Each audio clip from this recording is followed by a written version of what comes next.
Well,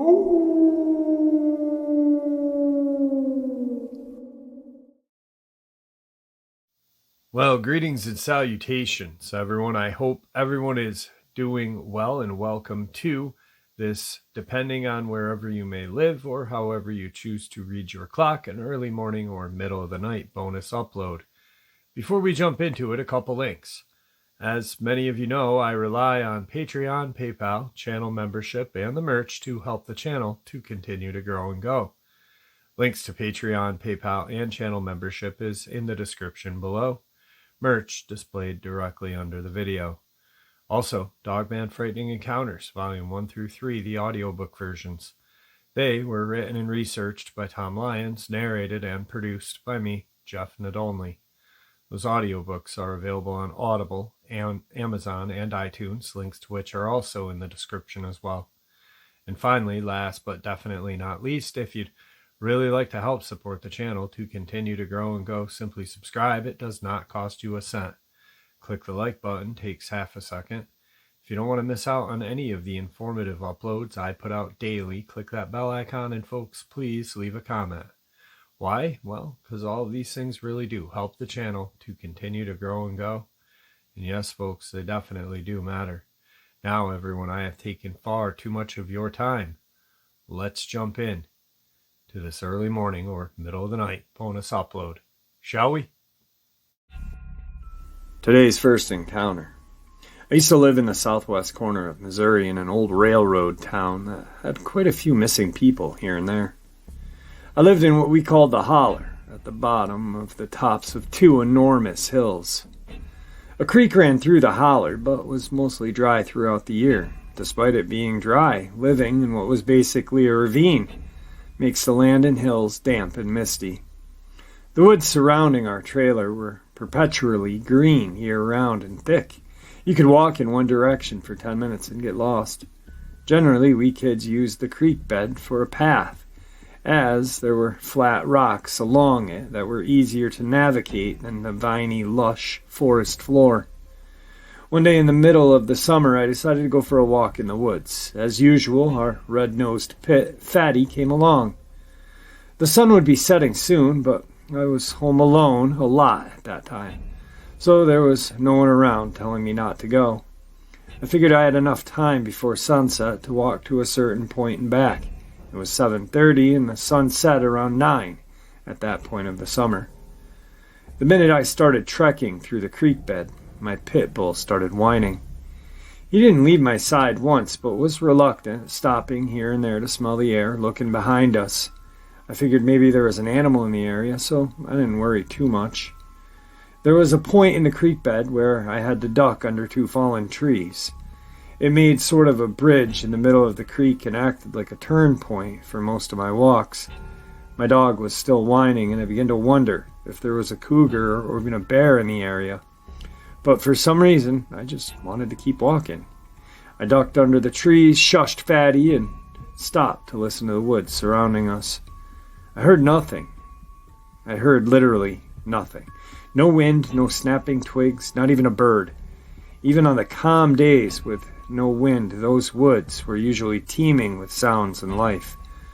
Nothing was ever still, but now it was. It made my stomach feel like it was dropping down into a pit. Then I began to feel really strange. I can't describe it. It was a gut feeling, but suddenly my body felt very queasy and oversensitive, and worse, I had the distinct feeling that I was being watched. I felt similar feelings when being watched by a bear. It's weird, but something tells you to get the hell out of Dodge when there's a huge animal nearby. Humans are animal. We get these instincts. Every time I had experienced an animal that could potentially hurt me in the woods, I had immediately turned around and went home. My dog had always alerted me by barking or growling, but not this time. Fatty was scared and trembling. I'd seen this dog get hit by a truck before and get up like nothing happened. He's terrified. All the signs pointed to leaving, right? But no, another weird thing happens. Call it being an edgy teenager or anything else, but I felt this strange pull into the woods. There was no sound, but I felt like something was calling me, luring me deeper into the woods. It was the creepiest thing I'd ever felt in my life. But I was so curious, I wanted to know what the hell wanted me to wander further inside.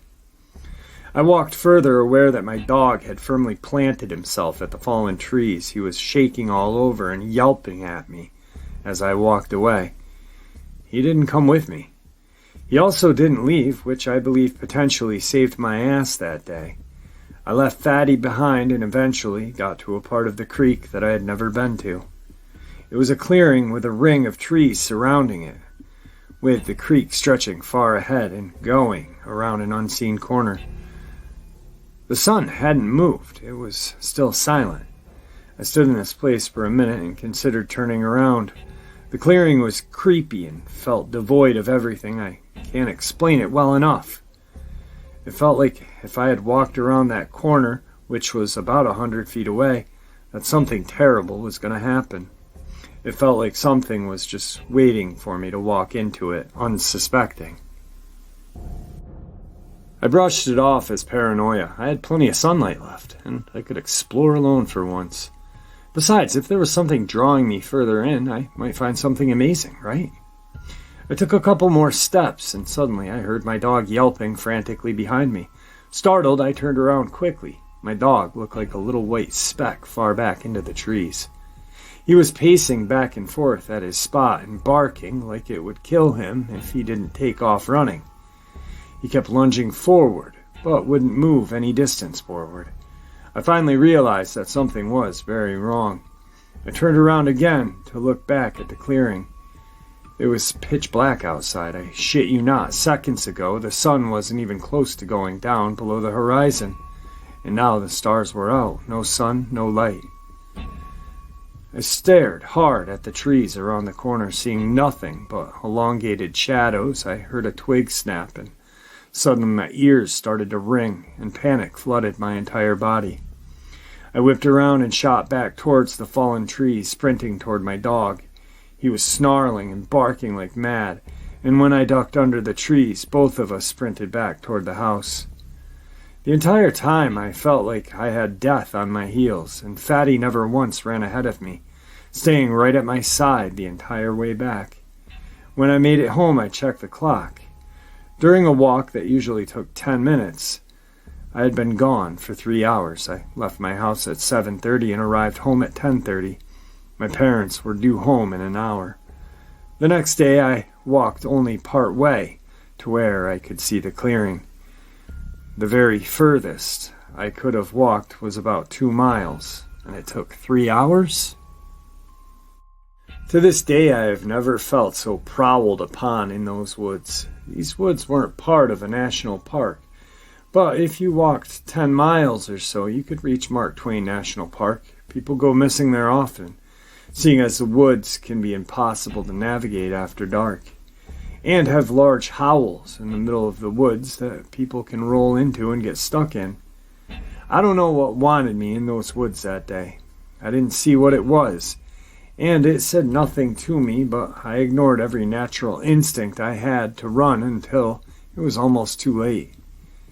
My dog being there may have been the reason I didn't wander deep into the woods of Missouri and succumb to something in the dark. I've never told anyone in my waking life about this. Today's second part is an actual abduction story from the person it happened to. This is part of the interview that he shared. In the spring of 1999, it was a beautiful, nice day. This gentleman was at the Crater Lake National Park. He was going to see the huge lake, the bluish water. He said he was sitting down by a couple of groups near the lake area. After dark, he was kept there and didn't realize it was getting late, too late for him. And he was supposed to be back to his mom by 7, but failed to come home right away.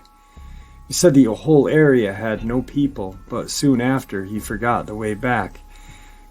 He was sitting and forwards after he saw a light, a whitish light in the sky that was going for him. it looked like it was going to crash. He thought this was all a nightmare or a dream. He was stuck on the ground. He was injured for no obvious reason. He was trying to get out of the area. He didn't know what was going on. He kept saying, "What's going on?" He got onto a tree.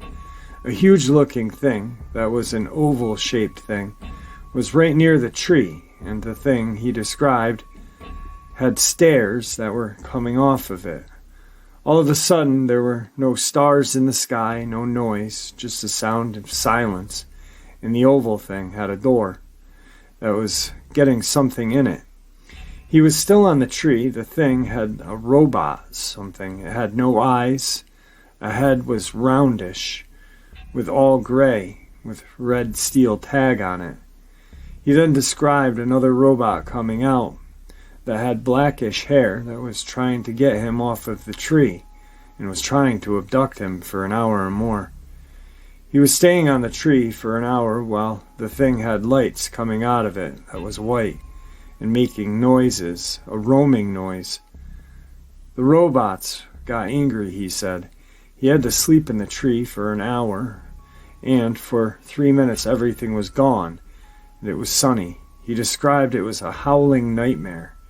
He never had any illness or needed any meds. He told his family, and people are saying it was just a nightmare. The story was announced in 2011.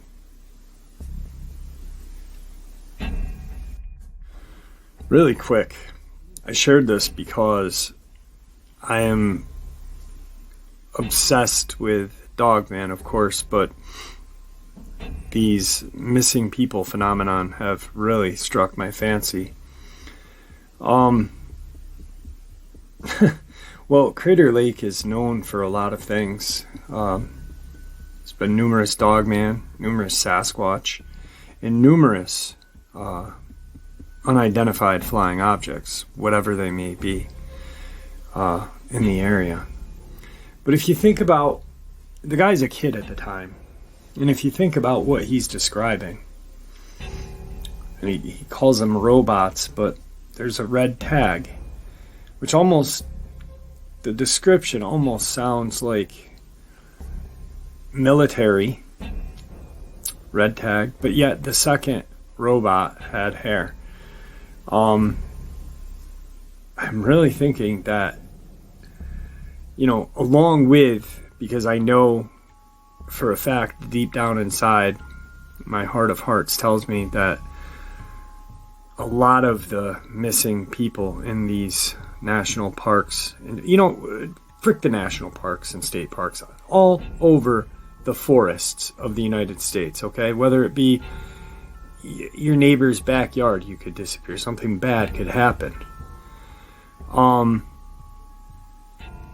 So I'm thinking that, yes, there are cryptid abductions, not even abductions, attacks, but I'm really thinking the military has something going on. Some sort of alternative motive here. There's the belief that, we made a pact with aliens to take a certain amount of people, but I think that's not true. I don't think that is true. I think the military is doing something. And I know that this doesn't really fit into the category, but once again, I'm not saying this jerkishly, but it's my channel and I wanted to share it because it's fucking weird. And I really, honestly, I get the feeling just from this man's interview, because since the interview was made public, he has since just gone off. You cannot find the interview anymore. It's just, he's gone. Video evidence of the interview, gone, everything. So I'm thinking the military involvement. I don't know. I just wanted to share it. So I hope you guys don't mind too terribly. But if you do, oh well, sorry. Today's third part of the upload. Back in 2002, 2 weeks before Christmas, I decided to go coyote hunting by myself. was having trouble sleeping. No one knew I had even left. It was about 11:30 at night, no cell phone of any kind. Bad idea. I started my trek, as always, down a well-used trail until I reached a steep section covered with multi-floor rose bushes. However, I had previously cut a path, and it wasn't hard to navigate, even in the snow that had been falling. I continued down the hill until I reached a large ravine that sets not too far behind my house. Then, moving to my left, I went about another 100 yards or so to where the terrain planes out and you can cross a shallow stream. I crossed the stream and proceeded to walk up a long, snow-covered hillside trail. After reaching the top, I went into action, setting up all my gear, finding a spot with a good resting place and firing lanes. My back rested against a large pile of crushed slate. A shotgun leveled across my knees. I quietly sat there, getting colder and colder as more snow covered me by the minute. After 45 minutes or so, I decided it was time to quit and packed up everything. This is when things get a little scary. I grabbed my red filtered 1 mil candle-powered field spotlight. When I turned it on, that's when I saw it, around 10 feet away, nose to the ground in my direction on all fours. The light coming on didn't even startle or faze this creature. It's like it knew right where I was, and knew the light would be on it in any second. It then took a step toward me and lifted up onto 2 legs. It didn't creak or crack when standing up. The only noise that I could note was a low, deep-sounding pop in the rib sternum area. It reached out and puffed its chest out as if it wasn't big enough. I'd have to say it was at least 7 to 8 feet tall with 5 fingers on its hand, 2-inch claws. This Dogman cryptid canine never did open its mouth, so I can't comment on its teeth. It took a step towards me as I had my shotgun already leveled. I fired a shot hit it right mid-upper section of its ribs. Mind you, that hitting something this close with a 12 gauge usually causes a major hole. Nothing could walk away from it.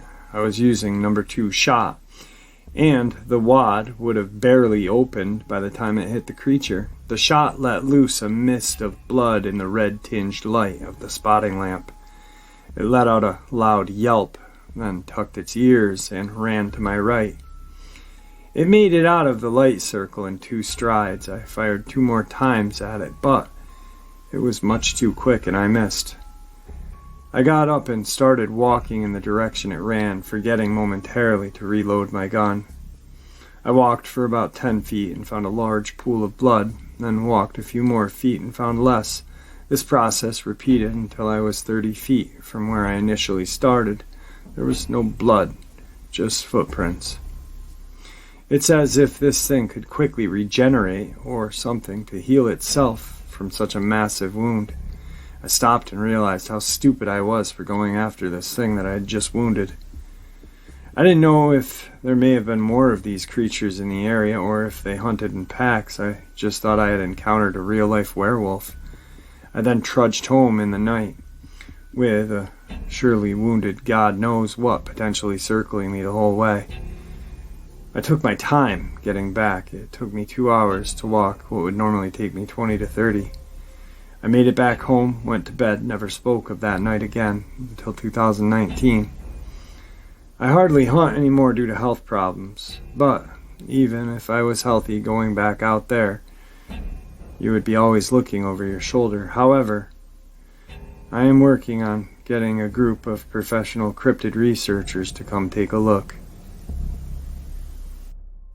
Now, I narrated this encounter a couple months ago, about 3 or 4 months ago, and I'm friends with him, and I reached out to him last night, and hopefully I can get him to come on the show and talk with him. He definitely needs some help, some real deal help, though, not the BS posers that are self-proclaimed, you know. I mean, you need some mil-spec teams out there to really do the damage. Anyway, moving on. Today's final encounter. Here's the deal. I never believed in Dogman, Bigfoot, shit like that. I just never really paid any attention to.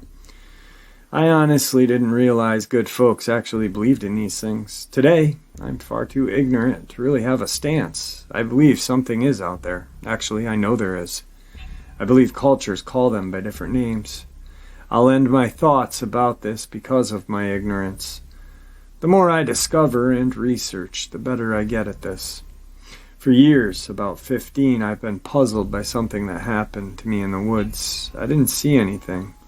It was a sudden feeling. For background, I grew up in the woods, hunted, fished, camped, explored, played war when I was a child. Never had any fear. I love the woods. I will say, not much of a hiker, but I've been hiking a few times.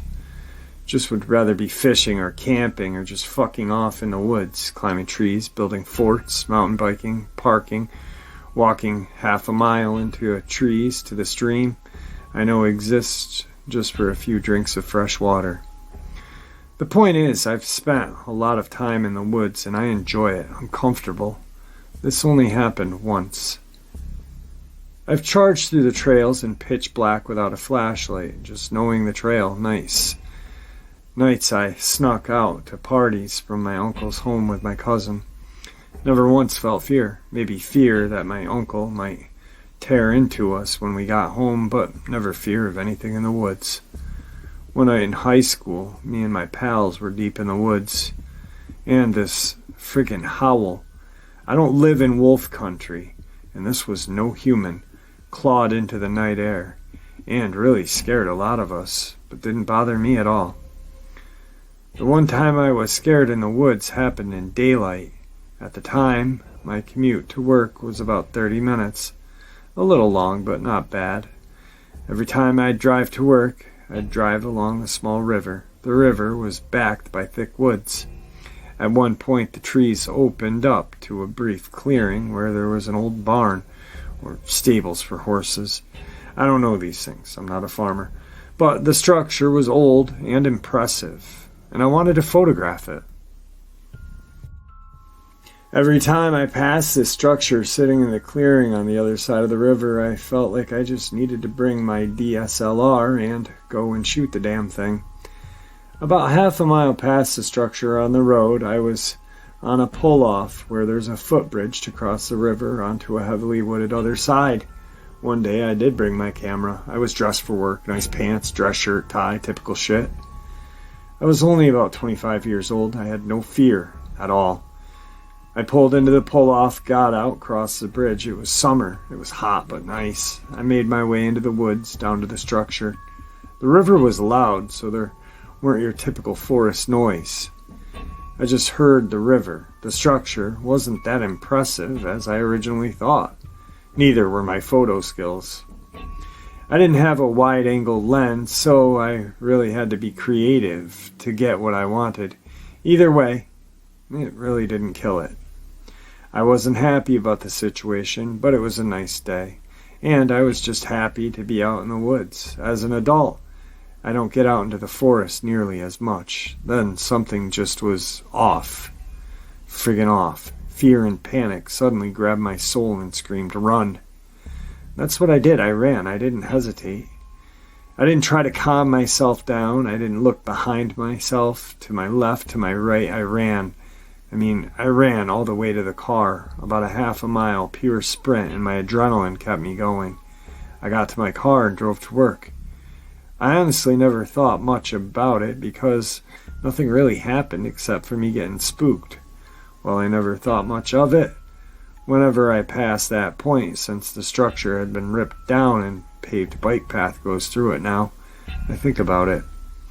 I've read stories about people experiencing sudden terror in the woods since reading and researching things on the internet. The more I read about these incidences, the more I realize something happened in the woods that day. Something was there. I've actually thought maybe something was out there with me, and I just sensed them. Maybe, but no. I've run across people in the woods. I don't freak out about that. I've had people walk right up onto me. I've pissed down a bank onto an old man fishing once. I didn't even get startled when he was like, "Hey, what the hell?" Something was there that day. Well, there you have it, folks. Tonight's or this morning's middle of the night, early morning bonus. I hope you all enjoyed it as much as I enjoyed sharing it with you. I'd like to thank you all for supporting the channel. It is, after all, your support that keeps this channel growing and going, and what gives folks like us a chance and a place to share our experiences and theories judgment-free, just simply treated with the respect we all deserve. Everyone, please stay safe, happy, healthy, and ever vigilant. Keeping an eye on our children, pet, families, and friends. These creatures are real, they are out there, and dangerous. Share this information with those you love and care about, and it may just help save their lives someday. Until next time, never stop asking questions, never stop searching for the truth, and God bless.